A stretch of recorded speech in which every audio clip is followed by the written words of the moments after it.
a esperança é a última que morre. Esse é um ditado que é totalmente conhecido na nossa sociedade, no nosso meio. Eu acho que a gente tem até um memezinho, né, um gifzinho, uma figurinha que é engraçadona, que tem um monte de carinha assim, e tem uma esperança assim no final de uma forca, enfim. É uma parada ridícula, mas eu acho engraçada essa figurinha.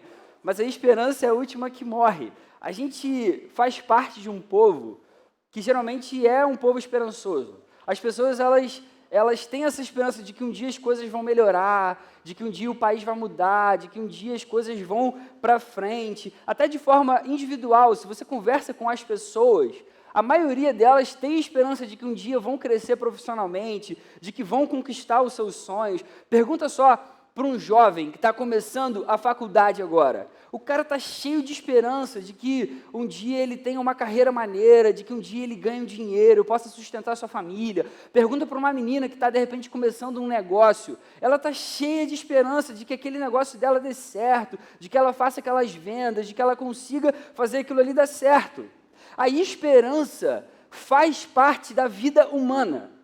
Se a gente sonha, a gente tem esperança. A gente espera que algum dia a gente alcance alguma coisa. Se a gente tem desejos, a gente tem esperança. A gente tem a esperança de que alguma coisa seja conquistada. Se a gente tem medo, a gente tem esperança. A gente tem a esperança de que alguma coisa passe logo. Se a gente tem preocupações, a gente tem esperança. A gente tem a esperança de que alguma coisa se resolva o quanto antes.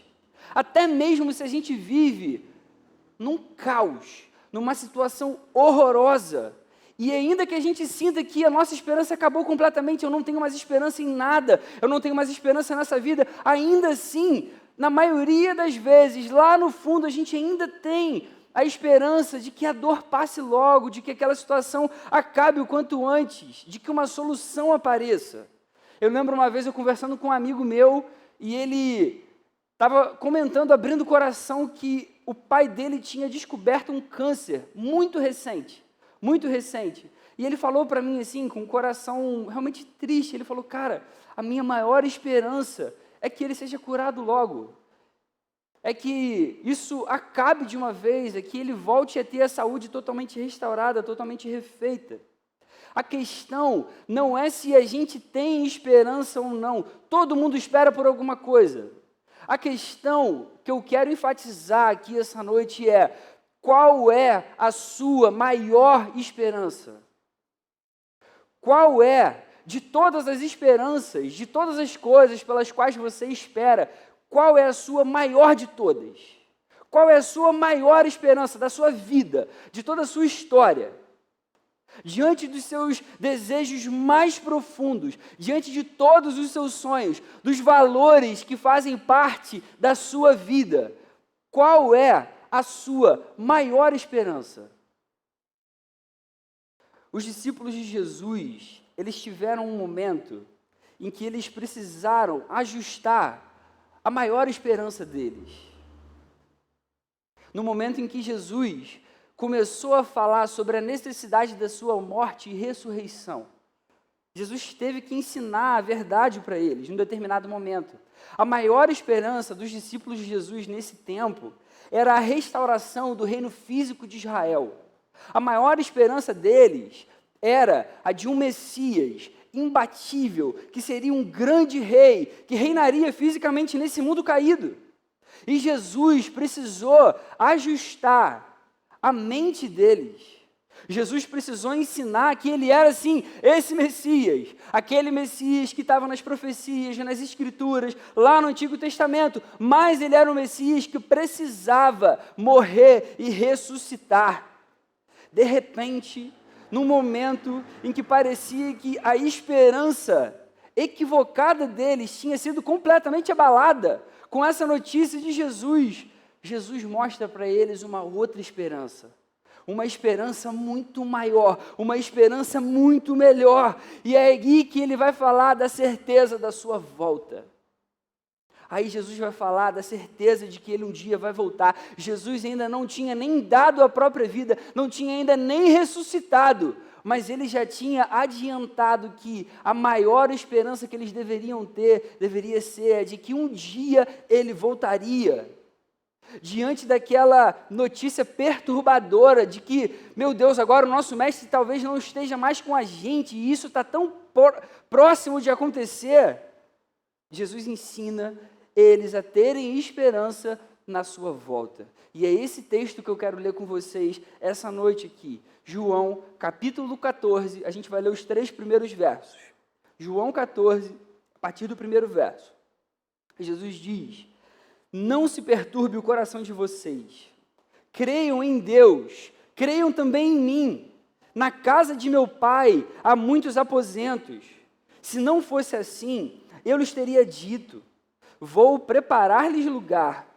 E se eu for e lhes preparar lugar, voltarei e os levarei para mim, para que vocês estejam onde eu estiver. Amém. É esse o texto. O próprio Jesus promete que vai voltar e vai levar os seus discípulos com ele. E esses discípulos vão viver com ele aonde ele estiver. A grande esperança de todo cristão é que um dia toda a miséria, todo o sofrimento, toda a dor, todo o mal desse mundo termine de uma vez por todas. E, finalmente, o estado de alegria e amor perfeito seja restaurado. Essa é a nossa maior esperança. Esse texto que a gente acabou de ler, de João, capítulo 14, os 3 primeiros versos, ele é um texto que garante para a gente essa restauração. Qual o contexto que esse texto está inserido? Eu falei mais ou menos aqui, já até agora. Mas Jesus ele vai falar da sua morte e ressurreição, que isso era necessário que acontecesse. Ele vai começar a ajustar a mente dos discípulos, a preparar os seus discípulos para esse momento. E aí depois, Jesus vai lavar os pés dos seus discípulos. É um outro ajuste que ele tem que fazer. Ele vai falar: olha só, vocês são meus discípulos, mas vocês precisam servir. Eu, que sou o mestre, eu que deveria ser o maior, que deveria ser servido, eu estou servindo vocês, eu estou lavando os seus pés. Essa cena vai acontecer. Aí Jesus vai avisar que vai ser traído. É uma outra coisa que vai mexer com a cabeça deles. Como assim? 12 pessoas que caminham com ele o tempo inteiro, que amam ele, que andam com ele, que têm intimidade com ele. Como assim? Quem que vai trair? Quem que vai fazer isso? E mais ainda, Jesus vai dizer para Pedro que Pedro vai negar ele. Cara, o amigo mais próximo, o cara que estava do lado de Jesus o tempo inteiro. Jesus vai falar: olha só, Pedro, você vai me negar. Cara, quantas perspectivas precisam ser mudadas e que Jesus mostra para eles. E mesmo em meio a essas notícias tão desanimadoras, tão inesperadas, Jesus fortalece os seus discípulos, dando para eles esperança de que um dia ele ainda voltaria para levar esses discípulos aonde ele estivesse. Que texto incrível! Que amor é esse de Jesus? A primeira coisa que eu quero destacar aqui é esse primeiro verso, e o verso 3 também. Jesus fala para eles: não se perturbe o coração de vocês diante disso tudo que eu estou aqui revelando que ainda vai acontecer. É muito desanimador, é muito triste para vocês, mas não deixe o coração de vocês se preocupar. E no fim ele diz: se eu for como eu estou falando que eu vou fazer, e se eu preparar lugar para vocês, eu vou voltar e vou levar vocês para mim, para onde eu estiver. E vem a primeira lição maravilhosa desse texto, que diante da situação perturbadora da partida de Jesus, o conforto dado aos discípulos é a certeza da sua volta. Isso não é impressionante? Jesus ensina os discípulos a terem esperança na sua volta, depois de mostrar para eles esse cenário totalmente diferente do que eles estavam esperando. Jesus ele vai falar que ele precisa morrer e ressuscitar, eles não esperavam por isso. Jesus vai servir lavando os pés deles, eles nunca esperavam por isso. Jesus vai avisar que vai ser traído por um deles. Jesus vai falar que Pedro, o cara próximo dele, amigo, querido, ainda vai negar ele, e ainda assim, ele se vira para os seus discípulos e fala: mas não se perturbe o coração de vocês. Não se perturbe o coração de vocês. Eu vou voltar e eu vou levar vocês para mim.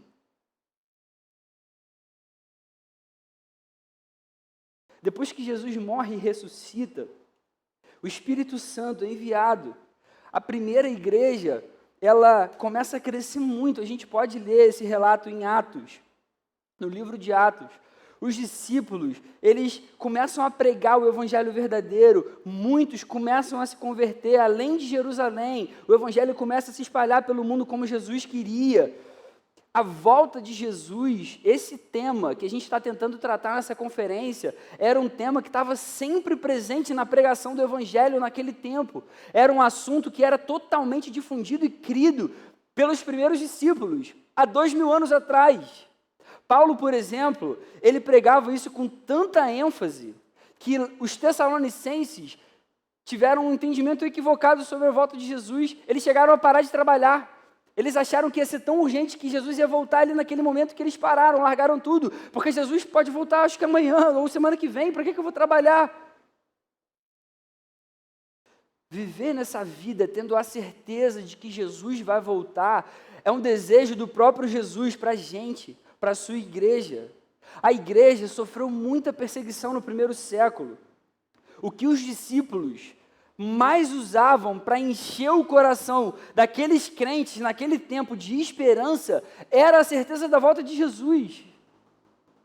Os caras sofriam perseguição por causa desse nome, e eles falavam, não, mas fica firme, Jesus vai voltar para buscar a gente, Jesus vai voltar para buscar a sua igreja. Sabe o que isso ensina para a gente hoje aqui, que está ouvindo essa palavra nessa noite? Não importa a situação pela qual a gente passe, seja qual for a sua maior preocupação, seja qual for o seu maior medo, seja qual for a sua maior tristeza, a sua maior mágoa, seja qual for a sua maior luta, a maior esperança que a gente deve ter no nosso coração, em todas as circunstâncias, em toda a nossa vida, em toda a nossa história, é a certeza da volta de Jesus. É a certeza da volta de Jesus. Eu lembro quando eu era criança, esse tema da volta de Jesus era um tema que me deixava morrendo de medo. Eu, óbvio, criança entende de uma forma errada essas coisas. Eu ficava com medo, poxa, e se Jesus voltar logo? E se eu ficar para trás? E se eu não for salvo? E se eu ficar a eternidade no inferno? Como que vai ser? Mas esse assunto, à luz da palavra, ele tem que gerar o sentimento oposto no nosso coração, é o contrário. A volta de Jesus é tão maravilhosa que ela significa o fim das dores, ela significa o fim das tristezas, ela significa o fim de todo e qualquer sofrimento. É o fim de uma vida corrompida pelo pecado, como Apocalipse 21 ensina para a gente. E a segunda coisa maravilhosa que a gente vê nesse texto, que é uma consequência disso, é que Jesus fala nos versos 2 e 3, eu vou preparar-lhes lugar, e se eu for e lhes preparar lugar, voltarei e os levarei para mim. A lição aqui é que a segunda vinda de Jesus é a garantia da eternidade com Ele. A segunda vinda de Jesus é a garantia do céu. A gente falou nesse painel aqui antes do culto. A gente falou bastante do céu, as coisas vão ser restauradas e tal. Isso só vai acontecer se Jesus voltar. E Jesus vai voltar. E não é que Jesus vai voltar e tudo vai acabar. Quando Jesus voltar, tudo vai começar. Tudo vai iniciar uma nova vida, uma nova criação. E esse vai ser o cumprimento de Apocalipse 21, de novos céus e nova terra, a nova Jerusalém que João vê na visão. A gente só tem a certeza da eternidade e ela só gera a alegria que gera no nosso coração. E ela pode hoje trazer esperança para a gente, porque existe a promessa da segunda vinda de Jesus. Porque Jesus um dia vai voltar para buscar a minha vida e a sua vida, a igreja dele, a noiva dele. Você percebe como que isso aqui muda toda a nossa cosmovisão, toda a forma como a gente enxerga a vida, como a gente vive a vida, como a gente se relaciona com as pessoas? Porque se eu tenho essa certeza, se isso é uma convicção no meu coração, se eu tenho certeza de que Jesus vai voltar, não faz sentido eu desperdiçar minha vida. Não faz sentido eu desperdiçar o meu tempo, não faz sentido eu desperdiçar os recursos que Deus me deu, não faz sentido eu desperdiçar os meus talentos, os meus dons, as minhas capacidades. A nossa visão, ela muda, a nossa perspectiva muda, todo o nosso ser muda. Por que eu vou me mudar para um outro lugar, para trabalhar numa outra empresa? Será que é só para eu ganhar mais dinheiro? Será que é isso que Deus quer da nossa vida? Por que eu vou estudar para, de repente, me especializar em tal profissão? Será que é só para eu ter uma carreira de sucesso? É só isso? Será que Deus só quer isso da nossa vida? Quando a nossa cosmovisão é mudada e é encharcada pela certeza da volta de Jesus, a gente passa a viver e a fazer qualquer coisa para a glória de Jesus, para que o seu reino venha até nós, e isso passa a ser a coisa mais importante da nossa vida.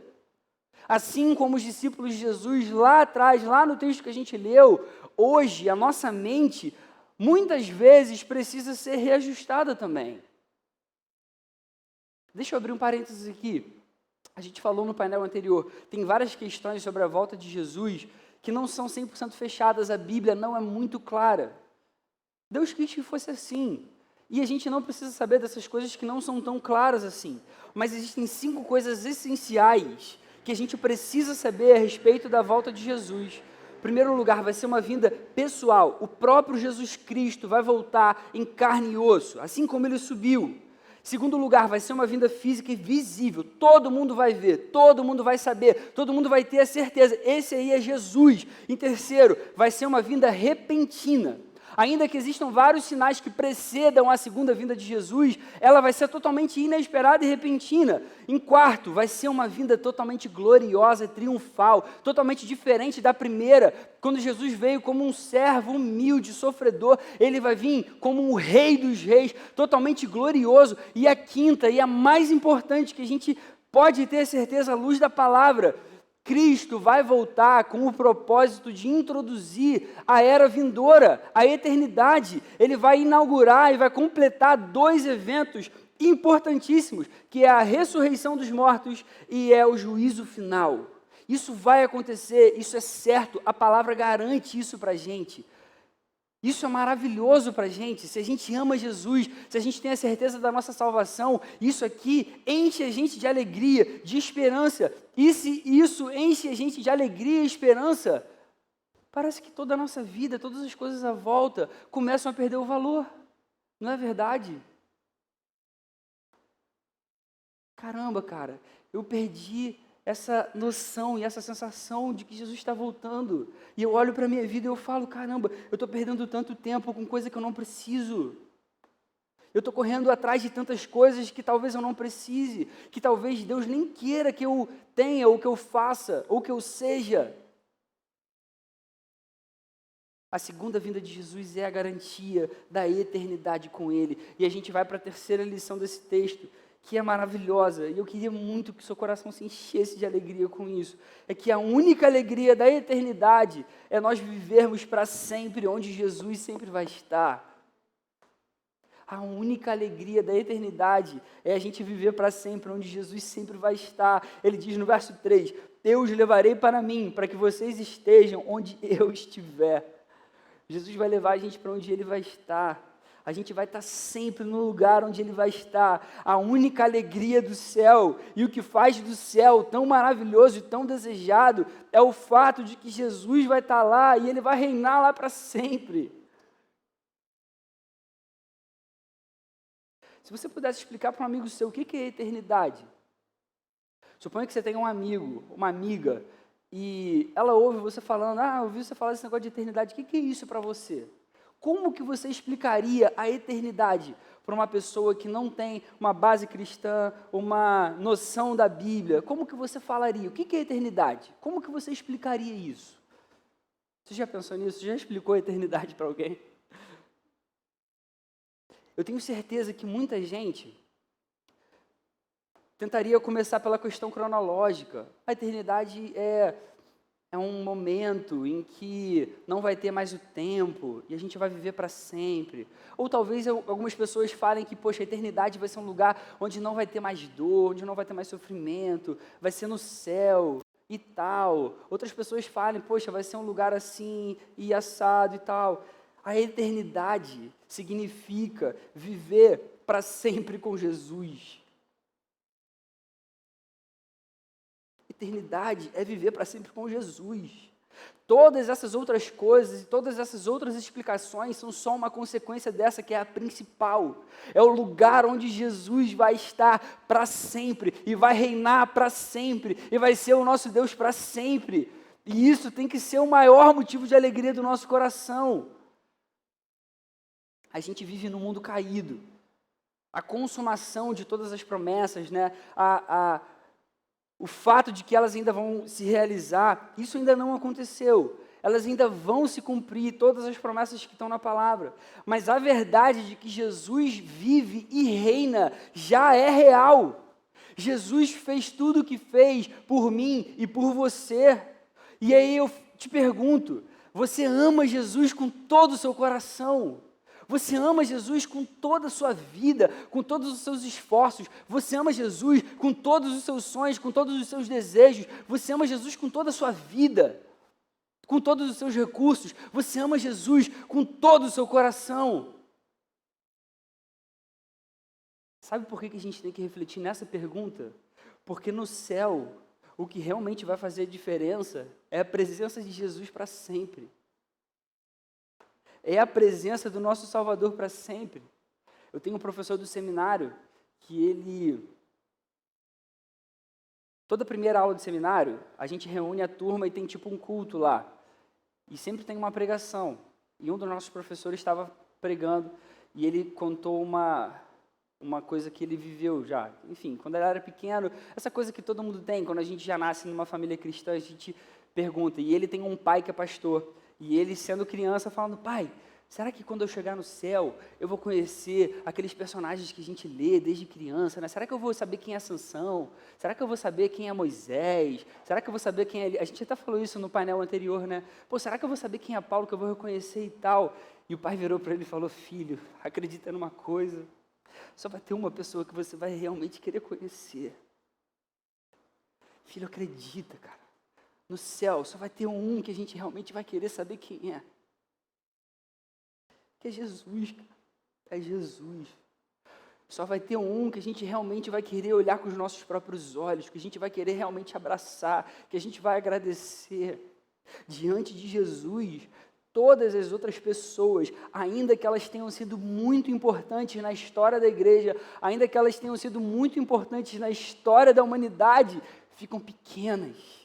Elas perdem o interesse, porque Jesus é muito melhor, Jesus é muito maior, Jesus é muito mais importante, Jesus é tudo para cada um de nós.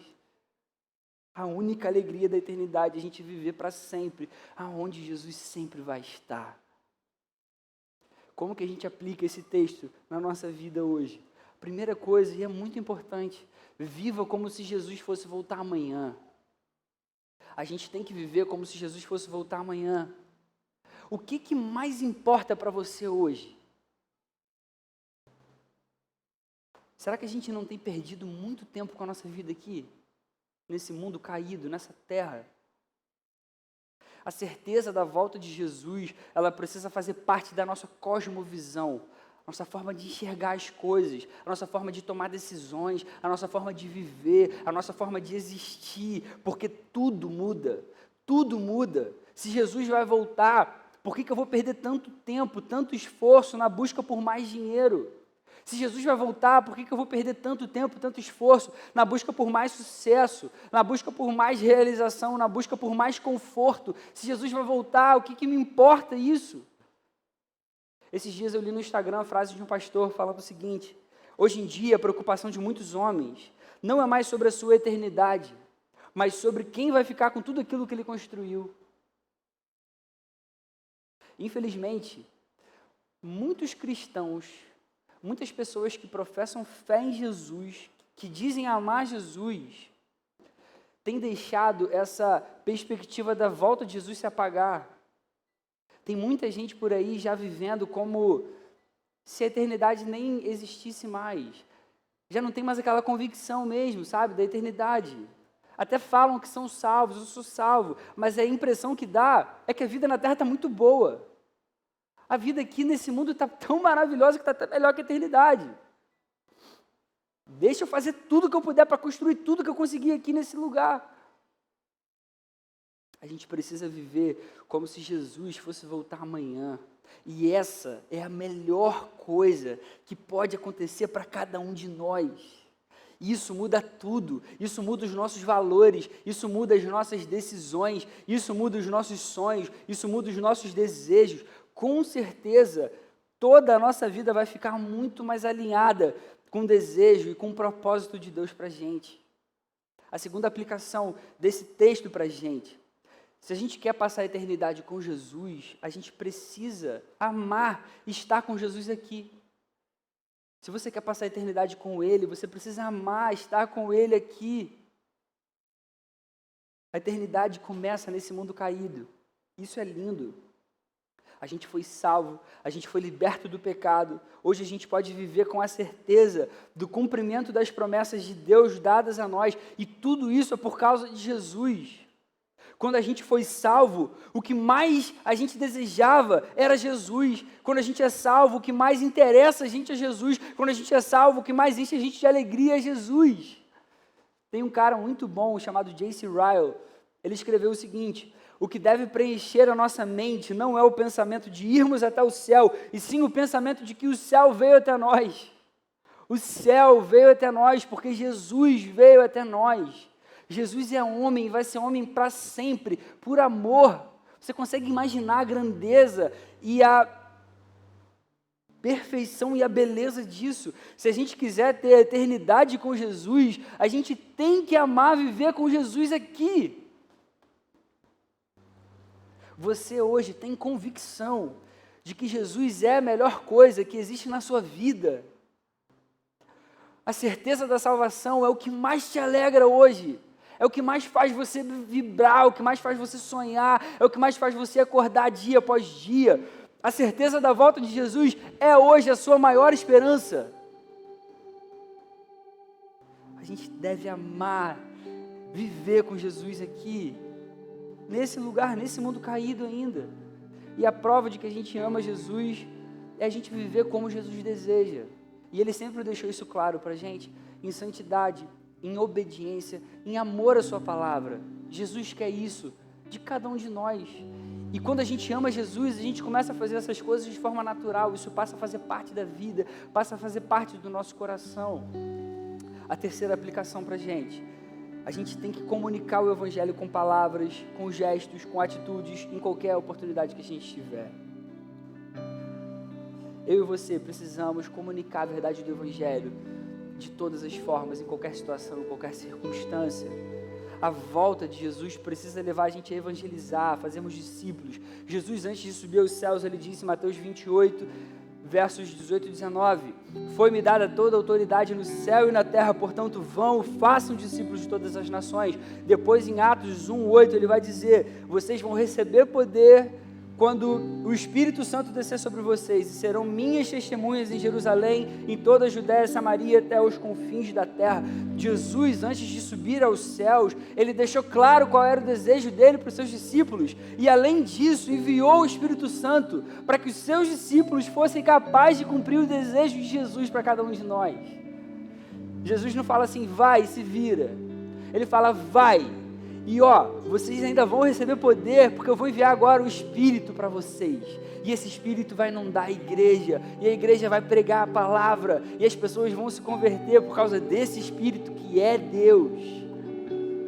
E Ele hoje está aqui no nosso meio, Ele hoje está no seu coração, Ele hoje ama você, hoje Ele tem coisas para tratar na sua vida e na minha. Hoje o Espírito Santo habita no nosso coração e um dos principais objetivos do Espírito é tornar a gente capaz de espalhar o amor do nosso Salvador, espalhar o Evangelho. Em Mateus 24:14, Jesus vai dizer ainda, o Evangelho do Reino será pregado em todo o mundo como testemunho a todas as nações e então virá o fim. Isso aqui ensina para a gente que a gente tem que comunicar o Evangelho na convicção de que ele é um dos sinais que apontam para a realização do triunfo final de Jesus. Cara, quantas coisas maravilhosas, poderosas, gloriosas a gente tem hoje na nossa mão. Essa é a missão que Jesus deu para cada um de nós. A gente precisa fazer isso com o nosso coração. A gente tem que fazer isso. Não existe mais espaço para desculpa, não existe mais espaço para vergonha, não existe mais espaço para medo. Meu Deus, eu não sei o que falar, isso ou aquilo. Eu vou ser inconveniente, eu vou ser assim. Cara, isso é uma tarefa para todos nós. E Jesus deu o Espírito dele para cada um de nós para que isso fosse verdade. A vontade de ganhar almas tem que ser constante no nosso coração. A volta de Jesus ensina a gente sobre urgência, ainda que ele não volte enquanto você está vivo. No primeiro século, aqueles cristãos viviam tendo a certeza de que Jesus ia voltar naqueles dias. Hoje a gente tem que viver tendo a certeza de que Ele vai voltar nos nossos dias. E se Ele demorar mais 1000 anos, não interessa. O que Ele quer para mim e para você é a certeza de que Ele vai voltar. Ele vai voltar. Muitos hoje estão no inferno, sem esperança, com um vazio enorme no coração. Eu e você podemos ser um instrumento de Deus para alcançar essas pessoas e para trazer essas pessoas para perto do Pai, do nosso Deus. Uma vez um amigo me falou o seguinte: eu acho que eu não teria medo de morrer se eu soubesse o que aconteceria comigo depois da morte. As pessoas morrem de medo de morrer. As pessoas têm um desespero gigante de morrerem, porque elas não fazem ideia do que vai acontecer com as suas vidas. Eu e você sabemos e temos essa esperança. Deus é bom, Jesus é bom, as pessoas precisam saber disso, precisam conhecer a salvação, o perdão dos pecados, seja com palavras, seja com gestos, seja com atitude, seja com um sorriso, seja com um olhar, seja com um abraço, em qualquer situação, em todas as circunstâncias. Se para você é muito difícil, ore e peça a Deus que te dê a oportunidade de falar do Evangelho. Ele vai fazer isso, pode acreditar. Ora mesmo e peça, Senhor, me dá a oportunidade para eu falar em algum momento. Você vai ver que, sabe o que vai acontecer? Você vai estar num lugar assim com seus amigos e aí de repente vão puxar, cara, você acredita nisso aí, né? Fala aí como é que é. Ora, pede para Deus.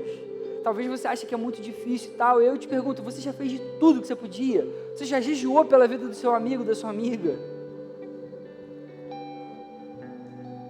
Você já tentou falar de uma forma mais direta? Tem gente que fala assim, poxa, convidei para ir na igreja. Isso não é pregar o Evangelho. Convidar para vir na igreja não é pregar o Evangelho. Nem convidar para ir na célula. Isso são coisas maravilhosas. Ali elas vão ter contato com o Evangelho. Aqui elas vão ter contato com o Evangelho. Mas o Evangelho é Jesus se fez homem, morreu por cada um de nós, ressuscitou. E hoje eu e você podemos crer nele. Por que Ele fez isso? Porque a gente é pecador, porque a gente é mau, a gente não é bom, a gente precisa dele. O que eu preciso fazer? A gente precisa se arrepender dos nossos pecados. Mas o que é pecado? Pecado é tudo que afasta a gente de Deus. Esse é o Evangelho. Você já falou diretamente assim para os seus amigos?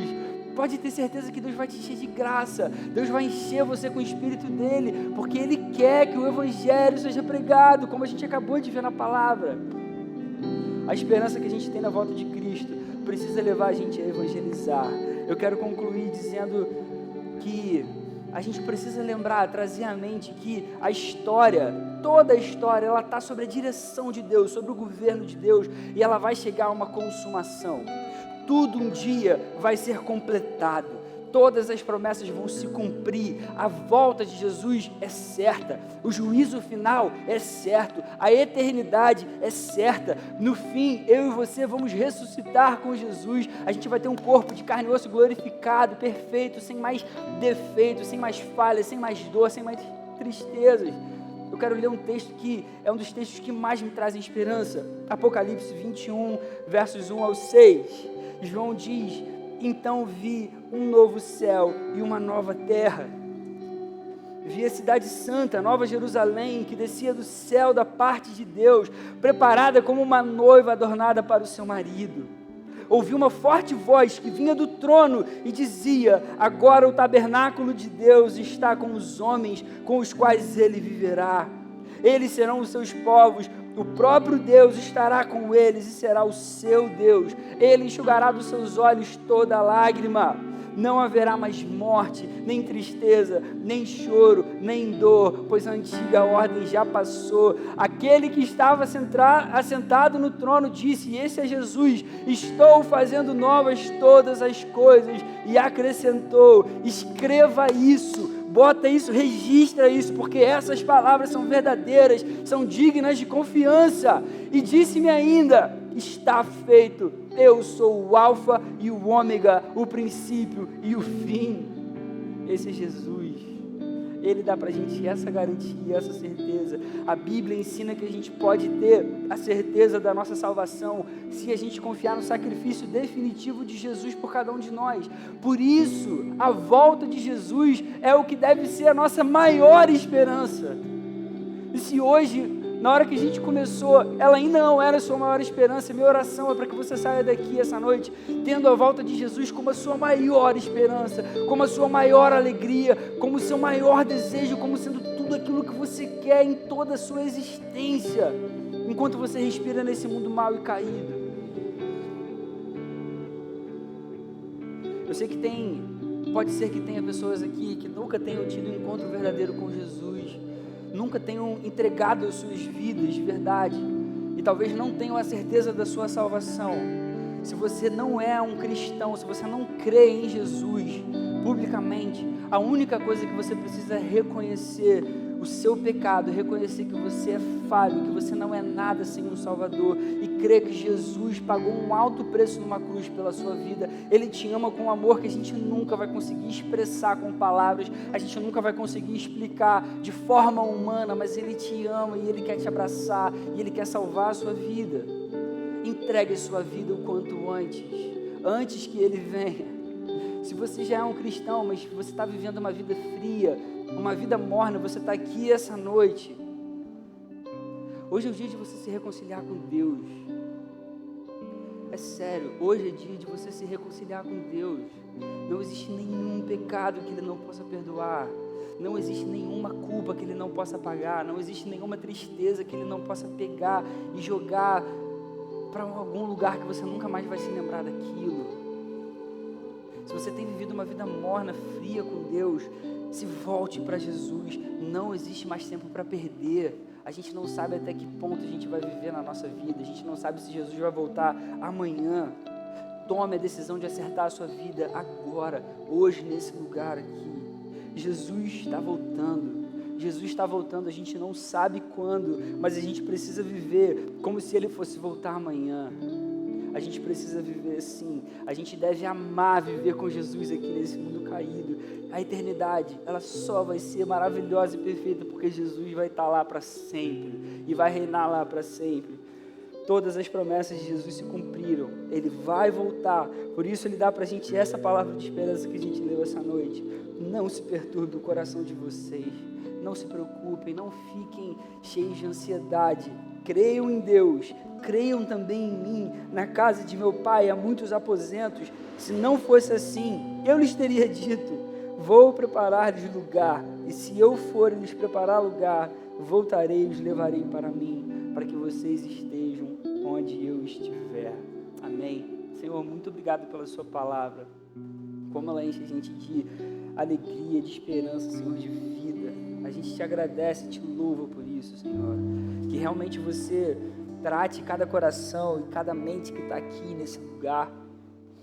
Abençoa para que a gente saia daqui, Senhor, deslumbrado, maravilhados pela Tua palavra, pelo Seu amor, pela Sua graça infinita, Senhor. A gente te ama, a gente quer viver para Você, a gente quer se entregar totalmente, Senhor. A gente quer pedir perdão por todos os nossos pecados, por todas as nossas falhas.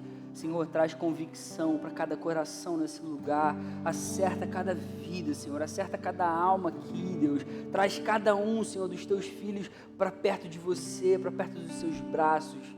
Por favor, Pai, faz assim no nome de Jesus, se faz presente nesse lugar, que muitos se convertam aqui, Senhor, que muitos corações se curvem diante da Tua presença majestosa. A gente te ama, Jesus, que a gente saia daqui totalmente apaixonado e encantado pela Sua palavra, pelo Seu amor. No Seu nome é que eu oro. Amém.